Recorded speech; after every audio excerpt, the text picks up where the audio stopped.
when you talk about co-ops versus business corporations, these are shareholder incorporated corporations. In Ontario, these are done under what's called the Business Corporations Act.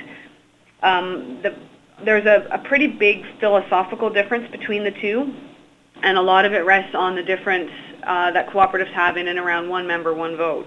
That's a distinction that's protected by the cooperative legislation. It is possible to create a business corporation where you would write into your bylaws and governing documents that you would have a one member, one vote situation, but it's not quite protected by the legislation.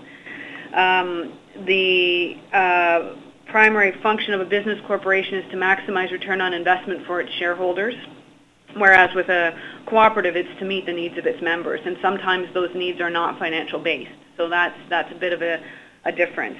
The one member, one vote principle separates out the voting rights from the amount of equity or business that a member does with a cooperative, whereas with a share-based corporation, that distinction does not exist. So the more shares you own in that business, the more of a controlling stake you have. So if for example, a shareholder corporation, one shareholder owns 51% of the shares, they effectively control that organization, whereas with a cooperative, if you have 10 members, and no matter how, even if one of those members owns 50% of the preference shares or 50% of the assets in the cooperative, they all have one vote.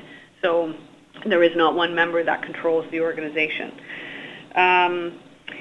The other primary difference is in and around the board of directors. The board of directors in a shareholder corporation, because there exists this requirement to maximize the return on investment for those shareholders, the board is usually selected to ensure that happens. And so with a cooperative, those members elect a board from within themselves to make sure that the needs of the cooperative are represented by the people governing the cooperative. And so this can be a source of strength, but also a source of weakness for cooperatives, in the sense that from electing within your membership, you're sure that the cooperative is hopefully always going to meet the needs of those members, because the people being elected from within the membership, join the cooperative for a particular reason, and they're going to try and protect that.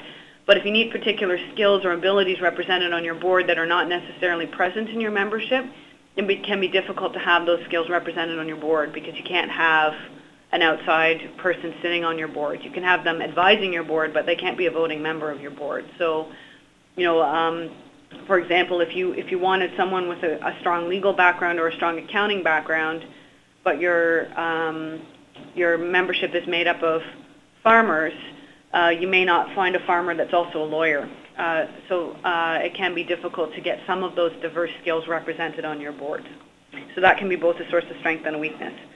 The other difference is in and around the shares. With public corporations, with shareholder corporations, they have the ability to go public and have their shares available to the general public through the stock market. But cooperatives don't have that opportunity available to them. So this is a pretty fundamental difference, and it's around control and financial return, which is the primary distinction between co-ops and business corporations.